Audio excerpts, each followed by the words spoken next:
Shalom, puji nama Tuhan. Bapak Ibu Saudara, mari kita siapkan hati kita. Kita akan sama-sama memuji membesarkan nama Tuhan malam hari ini. Kita mau angkat pujian kita di hadapan Dia, sebab Dia baik dan kita layak untuk memuji memuliakan nama Allah kita. Biarkan kita jadikan diri kita bejananya yang siap diisi oleh kebenaran firman Tuhan, yang siap diproses sesuai dengan kehendaknya Tuhan kita. Sebab Dia tahu apa yang terbaik bagi kita semua. Sebab Dia tahu rencana yang terindah bagi setiap kita semua. Haleluya. Haleluya Yesus. Kekuatan di jiwaku, ketenangan di batinku, ada dalam hadirat-Mu, ku menyembah-Mu.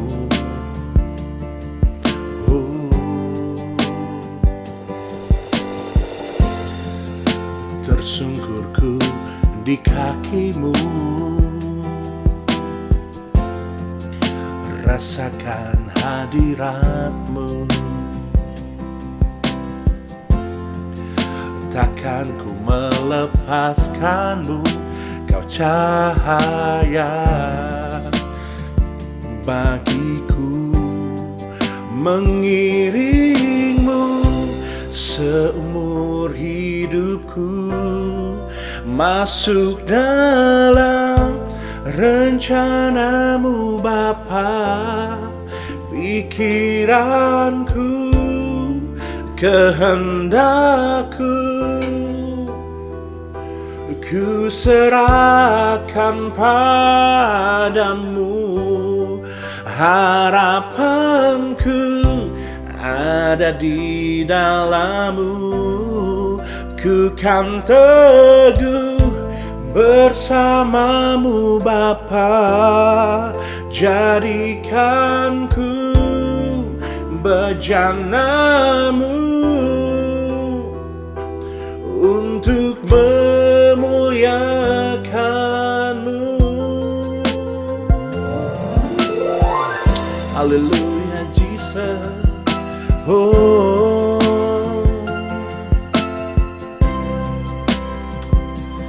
haleluya. Tersungkurku di kaki-Mu, rasakan hadirat-Mu. Takkan ku melepaskan-Mu, Kau cahaya bagiku, mengiring-Mu seumur hidupku, masuk dalam rencana-Mu Bapa. Pikiranku, kehendakku, aku serahkan padamu. Harapanku hanya di dalam-Mu, aku kan teguh bersama-Mu Tuhan. Jadikan ku bejana-Mu untuk memuliakan-Mu. Ngiring-Mu seumur hidupku, aku masuk dalam rencana-Mu Bapa. Pikiranku, kehendakku, aku serahkan padamu. Harapanku hanya di dalam-Mu, aku kan teguh bersama-Mu Tuhan.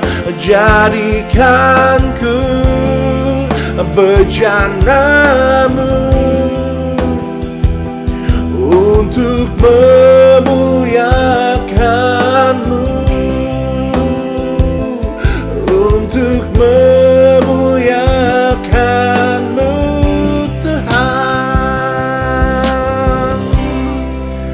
Haleluya. Mari kita berdoa. Kami mengucap syukur Tuhan pada kesempatan malam hari ini kami bersama-sama dapat menikmati hadirat-Mu. Tuhan ya Pak, biarlah lewat ibadah kami pada malam hari ini kami boleh diingatkan kembali Tuhan, agar setiap kami boleh menjadi bejana-Mu yang siap dididik, yang siap diproses Tuhan ya Pak, untuk hidup sesuai dengan kehendak-Mu saja. Biarlah pikiran kami, biarlah kehendak kami serahkan ke dalam tangan-Mu, karena kami tahu Tuhan, kehendak-Mu adalah selalu memberikan yang terbaik bagi hidup kami Tuhan. Kami siapkan hati kami Tuhan ya Pak, dan urapi hamba-Mu ini dalam nama Tuhan Yesus Kristus. Haleluya. Amin. Puji nama Tuhan. Bapak Ibu Saudara, malam hari ini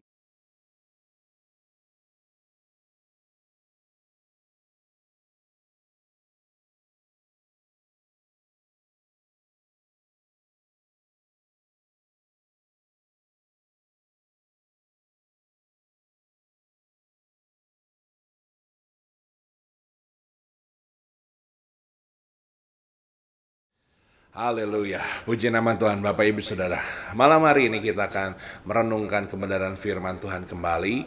Saya kira percaya ini akan menguatkan hidup kita ketika kita mau sungguh-sungguh melakukan setiap firman Tuhan.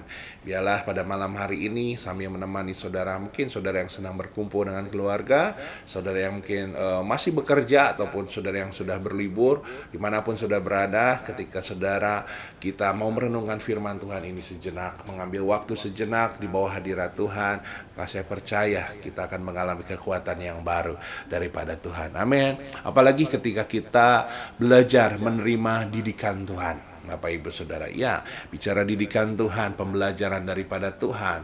Ya, kita dalam setahun terakhir ini bagaimana kita lihat anak-anak kita, ya kan, sekalipun sekolah mereka tidak bisa langsung datang ke sekolah, tapi tetap mereka harus hidup di dalam didikan. Ya, hampir setiap hari mungkin anak-anak kita sibuk dengan belajar online, ya kan, lewat Zoom, lewat Google Meet, atau mengerjakan tugas-tugas yang gurunya kirimkan. Tentu saja sekalipun mereka, kita sadar ada rasa jenuh, ya. Kalau kita pun mungkin di posisi mereka ada rasa jenuh, ya, setiap hari menghadap laptop, menghadap handphone, mendengarkan pengajaran, tetapi tetap saja harus dilakukan. Kenapa? Karena setiap orang perlu didikan, Bapak Ibu Saudara, ya, termasuk dalam kehidupan kita, ya kan, kehidupan rohani kita perlu namanya didikan, Bapak Ibu Saudara. Kenapa kita harus terima didikan Tuhan? Ya, karena sebagai guru, firman Tuhan katakan bahwa Dia adalah Tuhan dan juga guru kita. Guru selalu, ya kan, ingin mendidik anak-anaknya supaya para murid-muridnya ini menjadi anak-anak yang terdidik, ya kan, bukan hanya di masa ini tetapi di masa mendatang menjadi orang yang sukses, menjadi orang yang baik, menjadi orang yang berguna. Apalagi Tuhan kita. Kalau Tuhan kita yang menjadi guru kita, pasti Dia ingin supaya kita, ya kan, menikmati, menjadikan diri kita sesuatu yang terbaik, yang Tuhan rencanakan dalam kehidupan kita. Bapak Ibu Saudara, mari kita lihat sebuah ayat. Saya akan bacakan buat kita semua di dalam Titus pasal yang kedua.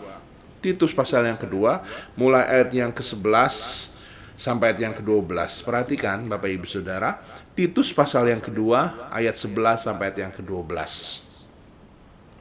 Karena kasih karunia Allah yang menyelamatkan sebuah manusia sudah nyata. Bapak Ibu Saudara, ayat yang ke-12, Ia mendidik kita supaya kita meninggalkan kefasikan dan keinginan-keinginan duniawi, dan supaya kita hidup bijaksana, adil, dan beribadah di dunia sekarang ini. Bapak Ibu Saudara, firman Tuhan, ya kan, boleh mengingatkan kepada kita semua bahwa kasih karunia Tuhan sudah menyelamatkan setiap kita semua yang percaya. Ya, saya percaya Bapak Ibu Saudara, saudara juga yang mendengarkan, mengikuti ibadah kita malam hari ini, kita sudah yakin bahwa kita terima keselamatan daripada Tuhan. Tubuh Yesus, darah Yesus yang telah dikorbankan itu untuk menyelamatkan kita. Tapi Bapak Ibu Saudara, ternyata, ya kan, keselamatan itu bukan Tuhan harapkan bukan hanya sampai di titik itu saja. Firman Tuhan katakan Dia menyelamatkan kita supaya apa? Supaya kita terdidik. Ya, dikatakan kembali ayat 11, karena kasih karunia Allah yang menyelamatkan manusia sudah nyata. Ia mendidik kita. Perhatikan Bapak Ibu Saudara, ya, Tuhan tidak hanya berhenti sampai kita semua mendapatkan jaminan keselamatan, tetapi Tuhan berharap setiap kita juga terdidik. Terdidik dalam hal apa Bapak Ibu Saudara? Ya, saya percaya saudara sepakat bahwa orang-orang yang terdidik itu bukan hanya mereka yang sekolah tinggi saja, bukan hanya mereka yang bergelar saja Bapak Ibu Saudara.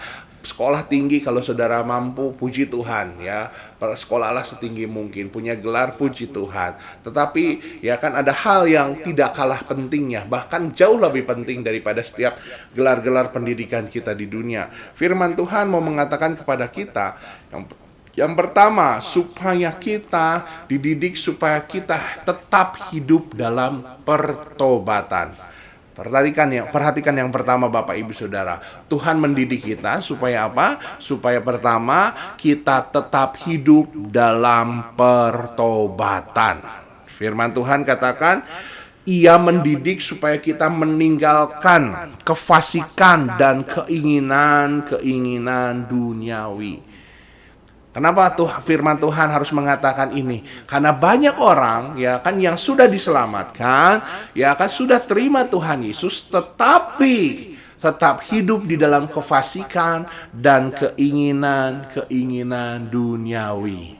Bapak Ibu Saudara, tentu saja ini ya akan mendukakan hatinya Tuhan. Ya kan, bagaimana dia sudah berkorban, ya kan, bahkan korbankan nyawanya, korbankan harga dirinya, dia diludahi, ya kan, dia difitnah, ya kan, dan segala sesuatu yang buruk ditimpakan kepadanya. Tetapi dia rela lakukan itu semua. Kenapa? Karena dia punya harapan yang besar atas setiap hidup kita semua. Dan bayangkan Bapak Ibu Saudara, ya kalau kita orang tua, ya kan sudah membesarkan anak kita, ya kan kita berikan yang terbaik, ya kan kita sekolahkan mereka, kita ya kan berikan fasilitas yang pendukung mereka supaya belajar menjadi anak yang baik. Tapi ketika besar, mereka ya kan hidup di dalam ketidakbenaran. Tentu saja kita sebagai orang tua, hati kita sangatlah bersedih. Bapak Ibu Saudara, begitu juga dengan Tuhan kita. Ya, banyak anak-anak ya kan atau orang-orang Kristen sudah terima ya kan Yesus sebagai Tuhan, terima penyelamatan daripada Tuhan, tetapi setelah itu ya kan kita semua menyalibkan dia kembali. Kalau dahulu orang-orang Romawi, orang-orang ya kan ahli Farisi, ahli Taurat yang menyalibkan Yesus, tapi sekarang banyak orang-orang Kristen juga yang turut menyalibkan Yesus. Bagaimana kita turut menyalibkan Yesus? Dengan kita tetap tinggal di dalam kefasikan dan keinginan-keinginan duniawi. Bapak Ibu Saudara, ya, dengan keinginan-keinginan duniawi. Kita lihat, saya akan bacakan di dalam Wahyu pasal yang ketiga. Wahyu pasal 3 ayat 19. Wahyu 3 ayat yang 19. Barang siapa ku kasihi, ia ku tegur dan ku hajar. Sebab itu, relakanlah hatimu dan bertobatlah. Perhatikan, barang siapa ku kasihi, ia ku tegur dan ku hajar. Nah, kalau hari ini, saudara yang mendengarkan firman Tuhan ini, Tuhan mau mengingatkan kepada saudara-saudara. Saudara mungkin sudah lama menjadi keluarga Kristen, ya kan, bahkan saudara juga pernah ya kan melayani Tuhan. Tapi saat ini saudara sudah lama meninggalkan Tuhan, apalagi ya kan melayani Tuhan. Ya, firman Tuhan mau mengatakan saudara, sesungguhnya kita di dalam kefasikan, sedang hidup dalam kefasikan dan dalam keduniawian. Ya, mungkin saudara merasa, ya saya pun tidak beribadah, saya tidak melayani, tapi toh saya bisa, ya kan punya banyak uang, saya, ya kan tubuh saya sehat, Bapak Ibu Saudara. Oh, puji Tuhan. Kalau saudara punya banyak uang dan tubuh sehat, tentu saja, ya kan saya senang. Tapi Bapak Ibu Saudara, ingatlah bahwa kesenangan-kesenangan tersebut tidaklah kekal. Kalau kita ya tidak mempergunakan ya kan kesempatan yang ada, ya kan untuk kita kembali bertobat. Kembali datang kepada Tuhan, kembali melayani Tuhan. Bapak Ibu Saudara, firman Tuhan katakan, Dia akan kutegur, Dia akan kuhajar. Bukan saya yang menghajar saudara, bukan saya yang menegur saudara, tapi Tuhan sendiri. Wah Bapak Ibu Saudara, ya tentunya kita berharap ketika Tuhan sendiri yang melakukan sesuatu, ketika Ia melakukan melimpahkan berkat, bukan teguran dan hajaran. Bapak Ibu Saudara, oleh sebab itu mari kita tinggalkan benar-benar kefasikan kita. Ya saudara, ya akan kembali sungguh-sungguh hidup di dalam Tuhan. Jaga hati kita. Saudara yang masih punya hati penuh dengki, penuh amarah, penuh rasa cemburu, penuh kepahitan, ya itu adalah hidup dalam kefasikan. Itu adalah hidup dalam keduniawian. Bapak Ibu Saudara, mari tinggalkan itu semua. Ya, ingat Bapak Ibu Saudara, Tuhan juga sudah menebus hati kita. Hati kita yang sebelumnya tidak mengenal Tuhan adalah hati yang penuh dengan dosa. Ketika darah Yesus ya kan berkorban bagi kita, hati kita pun dibersihkan kembali. Tapi jangan kita sendiri yang mengotorinya kembali. Ya, itu amat mendukakan hatinya Tuhan Bapak Ibu Saudara. Roma pasal yang ke-8 ayat yang ke-13. Roma 8 ayat yang ke-13. Sebab jika kamu hidup menurut daging, kamu akan mati. Tetapi jika oleh roh kamu mematikan perbuatan-perbuatan tubuhmu, kamu akan hidup. Bapak Ibu Saudara, yang Tuhan maksudkan adalah hidup yang sesungguhnya. Ya, mungkin saudara merasa saudara masih hidup di dalam dosa, toh saya masih hidup-hidup saja. Ya, mungkin saat ini hidup Bapak Ibu Saudara, tetapi kita yang tetap hidup dalam dosa pasti kita akan mengalami kematian kekal. Tetapi kalau kita yang tetap hidup dalam pertobatan, kita akan mengalami kehidupan kekal. Ya, memang di dunia ini semua nggak ada yang kekal. Ya kan, semua pasti akan mati. Tetapi ingat Bapak Ibu Saudara, dunia ini hanya tempat sementara. Ya, tetapi kehidupan yang sebenarnya, kematian yang sebenarnya juga nanti setelah di dunia ini. Apakah kita pilih hidup kekal atau mati kekal, menderita kekal Bapak Ibu Saudara? Ya, caranya apa? Tinggalkan ya kan kefasikan, tinggalkan keduniawian, tetaplah hidup dalam pertobatan. Nah, yang kedua Bapak Ibu Saudara, kembali ya kan di dalam Titus 2 tadi. Kita lihat kembali Titus pasal yang kedua. Saya bacakan ayat yang ke-12. Ia mendidik kita supaya kita meninggalkan kefasikan dan keinginan duniawi. Ya, bicara poin yang pertama tadi, kenapa Tuhan mendidik kita supaya kita jangan meninggalkan pertobatan kita. Ya, bicara pertobatan berarti meninggalkan kefasikan dan keinginan duniawi. Yang kedua apa? Ya, dikatakan dan supaya kita hidup bijaksana, adil dan beribadah di dunia ini. Bapak Ibu Saudara perhatikan, ya kan Ia mendidik kita supaya kita hidup bijaksana dan adil, ya. Ia mendidik kita supaya kita hidup bijaksana dan adil. Bapak Ibu Saudara, saya tahu ya kan kadang saya juga mengalami ya kan ketika kita hidup di dunia ini kita mengalami ketidakadilan. Kita tidak mengalami kebijaksanaan ya kan dari orang-orang kuat, ya orang-orang yang lebih berkuasa daripada kita, ya kan kita menjadi korban. Tetapi ya kan Tuhan inginkan bahwa setiap kita ya kan tujuan kita adalah supaya kita tetap hidup bijaksana dan adil. Artinya apa? Ketika sekalipun kita diperlakukan tidak adil, diperlakukan tidak bijaksana, tetapi kita sebagai anak-anak Tuhan tetap harus hidup adil, harus hidup bijaksana. Artinya apa Bapak Ibu Saudara? Artinya kita menjadi orang yang punya kepribadian yang kuat. Ya, menjadi pribadi yang kuat. Ya, boleh dihajar kiri kanan, boleh ditekan atas bawah Bapak Ibu Saudara, tetapi kita kuat. Ya, kita kuat. Dalam Efesus pasal yang ke-6 saya bacakan, Efesus ayat 6 pasal 6. Efesus pasal 6 ayat yang ke-10 saya bacakan. Efesus 6 ayat yang 10. Akhirnya hendaklah kamu kuat di dalam Tuhan, di dalam kekuatan kuasanya. Perhatikan Bapak Ibu Saudara, kalau saudara merasa wah Pak, ya nggak bisa gitu Pak, ya kan saya ini diperlakukan tidak adil, saya ini dijahati, saya ini dicurangi. Bapak Ibu Saudara, Tuhan katakan tetap kamu harus kuat. Ya kan, kamu harus tetap sabar. Kenapa? Ya kan, karena kita adalah orang-orang yang sudah dibaharui oleh Tuhan. Dan orang-orang yang dibaharui oleh Tuhan bisa tetap kuat. Kenapa Bapak Ibu? Karena kita diberikan kekuatan oleh Tuhan. Ya, memang dengan kekuatan kita sendiri, ya kesabaran kita ada batasnya, betul nggak Bapak Ibu Saudara? Ya, uang kita ada limitnya. Tapi ketika kasih Tuhan, kuasa Tuhan yang memenuhi hidup kita, saya percaya persoalan apapun, ketidakadilan, ketidakbijaksanaan Bapak Ibu Saudara, kita bisa menghadapinya karena kita diberikan kekuatan daripada Tuhan. Amin Bapak Ibu Saudara. Ya, kita ini harus seperti ya Bapak kopi. Ya kan, kopi dan air Bapak Ibu Saudara. Kalau kopi Bapak Ibu Saudara, saudara tahu bubuk kopi rasanya apa? Tentu pahit. Ya, tapi ketika kopi dicampur dengan air mendidih Bapak Ibu Saudara, menjadi secakir kopi yang nikmat, yang harum Bapak Ibu Saudara. Ya, begitu juga dengan hidup kita. Ya, mungkin kita di dunia ini mengalami kepahitan hati, hal-hal yang bisa membuat kita pahit, bisa membuat kita muram, membuat kita sedih. Tetapi ketika air kehidupan, Tuhan Yesus ya akan masuk di dalam kehidupan kita. Ya, segala sesuatu yang pahit, segala sesuatu yang bisa membuat kita putus asa itu Tuhan akan gantikan dengan sukacita, dengan kekuatan yang baru.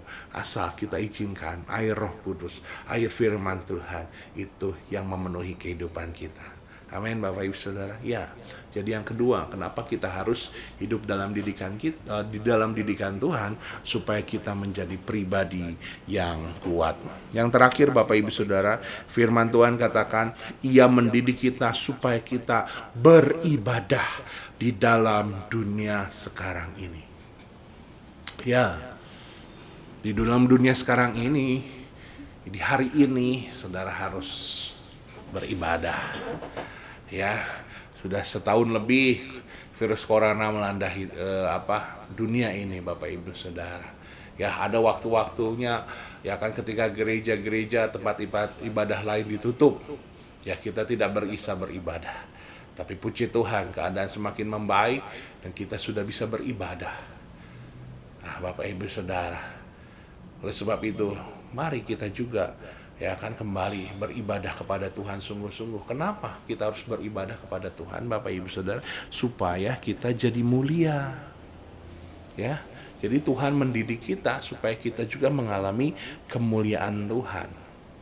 Ya, kemuliaan Tuhan terjadi ketika kita sungguh-sungguh tetap setia beribadah kepadanya.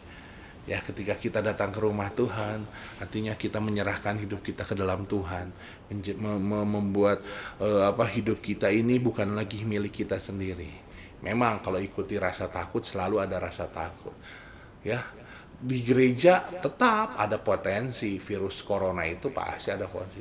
Ya, saya percaya bukan hanya di gereja saja, di semua tempat pasti ada potensi. Bapak Ibu, kalau kita ikuti rasa takut, ya akan selalu takut. Ya, tapi saya kira percaya ketika kita datang kepada Tuhan, artinya kita sudah menyerahkan ketakutan kita ke dalam tangan Tuhan. Ya, menyerahkan kesehatan kita ke dalam tangan Tuhan. Kita lihat sebagai ayat terakhir, Yohanes pasal yang ke-10. Yohanes 10 ayat yang ke-28. Yohanes 10 ayat yang ke-28.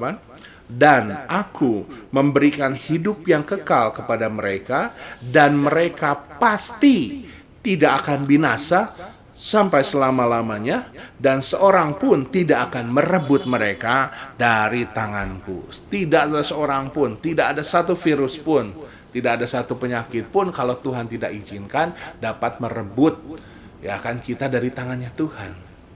Ya, jadi ketika kita beribadah, kita sedang memberikan diri kita ada di dalam tangannya Tuhan. Jadi jangan takut untuk beribadah on-site lagi Bapak Ibu Saudara. Ya kan, kita selain ibadah Selasa, Jumat, online, kita juga hari Minggu kan sudah mulai ibadah on-site, langsung di tempat. Jangan takut Bapak Ibu Saudara, karena kalau kita menyerahkan hidup kita dalam tangan Tuhan, tidak ada satupun, tidak ada satu orang pun, tidak ada satu penyakit pun, tidak ada satu kekuasaan pun yang dapat merebut kita dari tangan Tuhan. Dan akhirnya apa? Ketika kita setia menyerahkan hidup kita dalam tangan Tuhan, beribadah, kita akan dimuliakan oleh Tuhan, diberkati oleh Tuhan. Amin. Jadi 3 hal. Kenapa sih kita harus dididik oleh Tuhan? Pertama, supaya kita tetap hidup dalam pertobatan, ya. Jadi kita dididik oleh Tuhan pertama supaya kita tetap hidup dalam pertobatan. Yang kedua, supaya kita menjadi pribadi yang kuat. Sama-sama katakan, menjadi pribadi yang kuat. Ya, yang ketiga, menjadi mulia. Amin, Bapak Ibu Saudara, ketika kita setia beribadah, setia serahkan hidup kita dalam tangan Tuhan, Tuhan akan berkati kita, Tuhan akan muliakan kita, ya. Jadi, terimalah didikan Tuhan, karena didikan Tuhan yang pertama membuat kita tetap hidup dalam pertobatan. Yang kedua, menjadikan kita pribadi yang kuat. Yang ketiga, menjadikan kita mulia. Puji nama Tuhan, ya. Biarlah firman Tuhan ini kita ingat, kita simpan di dalam hati kita, dan kita minta Roh Kudus ya akan menuntun kita supaya kita bukan hanya menjadi pendengar yang baik, tetapi menjadi pelaku firman Tuhan yang baik. Puji nama Tuhan. Bapak Ibu Saudara, kita akan mengakhiri ibadah kita. Bapak Ibu Saudara, sebelumnya saya akan menaikkan doa-doa syafaat kita, kepada doa-doa syafaat saudara. Ya, saya mau ingatkan kembali kepada setiap saudara, kalau saudara punya beban-beban doa yang secara khusus rindu didoakan, ya, sebelum kita ibadah, Bapak Ibu Saudara bisa hubungi kami, ya kan, supaya baik saya ataupun mungkin Ibu Gembala Senior atau Ibu Gembala Sidang, ya kan, supaya kita bisa mendoakan saudara. Mari Bapak Ibu Saudara, kita akan berdoa. Kami mengucap syukur Tuhan pada kesempatan ini, atas kesempatan yang Kau beri kami dapat beribadah. Biarlah Tuhan lewat ibadah ini kami dididik oleh firman-Mu. Karena kami percaya didikan-Mu memang tidak selalu enak bagi tubuh kami, tidak selalu enak bagi kedagingan kami. Tapi didikan daripada-Mu sedang mempersiapkan kami untuk hidup yang jauh lebih baik, supaya kami tetap hidup di dalam pertobatan, supaya kami tetap menjadi pribadi yang kuat, dan supaya kami menerima kemuliaan. Terima kasih Tuhan. Biarlah firman-Mu ini Tuhan kami dengar, kami mengerti, dan kami lakukan terus untuk terus hidup mau di dalam didikan Tuhan. Haleluya, haleluya. Kami juga berdoa buat keluarga Bapak Joy Tarigan, Bapak Medi Irot, Tuhan ya Bapak. Oh Tuhan ya Bapak, saudara keluarga Bapak Irot di Riung Bandung, saudara Ebet, keluarga Bapak Rudi Aloy Tuhan, keluarga Bapak Tenghun, kami berdoa dalam nama Tuhan Yesus, biarlah hamba-hamba-Mu ini semua hidup di dalam terus Tuhan di dalam didikan Tuhan ya Bapak, sehingga boleh menerima kemuliaan demi kemuliaan, berkat demi berkat, baik jasmani terlebih rohani.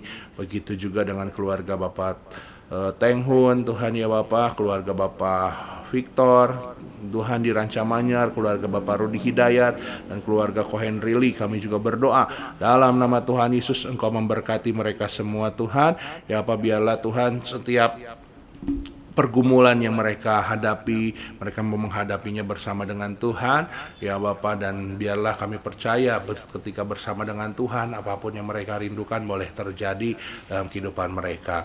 Kami berdoa buat keluarga Bapak Niko Ampau, keluarga Bapak Jimmy Ampau, keluarga Bapak Dwi Cahyo Tuhan ya Bapak, dan Bapak Yohan, biarlah di dalam kesehatan mereka juga Tuhan berkati, dalam usaha mereka berkati, kehidupan rumah tangga juga diberkati oleh Tuhan ya Bapak. Tuhan ya Pak, keluarga Iswan, Tuhan ya Pak Dinia saat ini bersama dengan keluarga besarnya, keluarga Bapak Stephen Wiguna di Cibiru, keluarga Bapak Radot, keluarga Tuhan ya Pak Bapak Herod, Tuhan Yesus memberkati semua.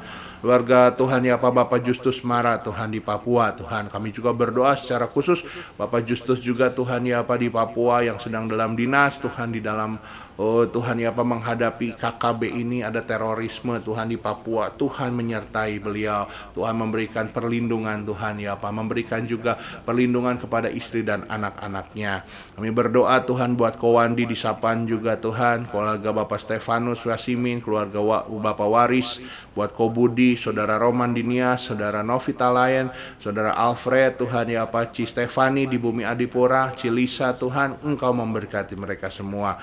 Tuhan ya Bapak, kami juga berdoa buat keluarga Ibu Kori, Obed, Reni, dan Kevin, keluarga Bapak Ju Jun Perangin-angin di Cikarang, keluarga Joriska, keluarga Marcel Ripka, keluarga Ibu Tony dan Joshua, Ibu Edi Santoso dan Ibu Lanwa, buat Ko Johan dan Ciliana di Banteng Tuhan, keluarga Ibu Julia Ampoa, Ibu Femi Mukalu, Ibu Maria dan Yudit Tuhan ya Bapak. Kami berdoa dalam nama Tuhan Yesus, Engkau mengasihi mereka Tuhan, berkati mereka Tuhan, berkati juga Ibu Anita, Ibu Evi, Ibu Gita, Oki, Angel, Tuhan Beverly, Amel Tuhan ya Bapak. Oh Tuhan ya Bapak, serta keluarga besar mereka di Andir Tuhan ya Bapak. Biarlah mereka terus Tuhan diberikan kekuatan, diberikan sukacita, kesetiaan, hidup takut akan Tuhan, berkat-berkat yang mereka butuhkan Tuhan. Tuhan Engkau mengasihi mereka, Engkau jamin Tuhan ya Bapak keperluan mereka. Ibu Liana Sari Tuhan di Binong, Ibu Desi di Rancamanyar, Ibu Yunita di Cibiru, Mama Jeria di Cibiru, keluarga Bapak Roni Panjaitan Tuhan ya Bapak. Oh Tuhan ya Bapak, Engkau juga memberkati khususnya mereka yang menjadi orang tua baru Tuhan atas anaknya Axel. Kami juga berdoa kuat keluarga Bapak Isa Warbal yang saat ini juga sedang ada di Jakarta, keluarga Bapak Liston juga Tuhan Yesus memberkati. Kami berdoa buat keluarga Bapak Joseph Kelly di Jakarta, Ibu Cornelius di Samarinda, keluarga Paul Gunawan di Makassar, keluarga Rionova di Samarinda. Kami berdoa buat Ibu Gembala Senior juga Tuhan. Kami juga berdoa Tuhan ya Pak buat Bapak Medi Tuhan ya Pak dan Bapak Herod yang besok akan ke Manado. Tuhan Yesus Kristus, Engkau memberkati perjalanan mereka, pekerjaan yang mereka lakukan Tuhan, berkati Tuhan.